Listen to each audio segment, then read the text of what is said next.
উৎসাহিত করব। অর্থাৎ এখানে বলছে যে বাকিতে পণ্য বিক্রয়ের জন্য আমরা তাকে নিষেধ করব আরকি। ৮ নাম্বার, বিশ্বস্ত ও সৎ কর্মচারী নিয়োগ দিতে বলবো।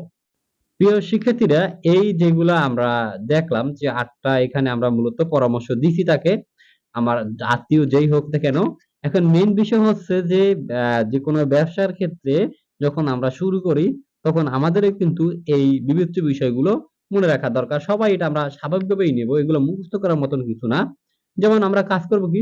১ম এ আমি যেখানে আ দোকান বা মার্কেটের স্টলটা নেব, সেখানে দেখব যে মানুষের চলাফেরা বা সমাগম কেমন। এরপরে দেখব যে আসলে এখানে দোকান ভাড়া কেমন। এরপরে এখানে যে মানুষগুলো চলাফেরা করে তাদের কোন পণ্য সম্পর্কে তার ধারণা কি বা তাদের চাহিদা কি?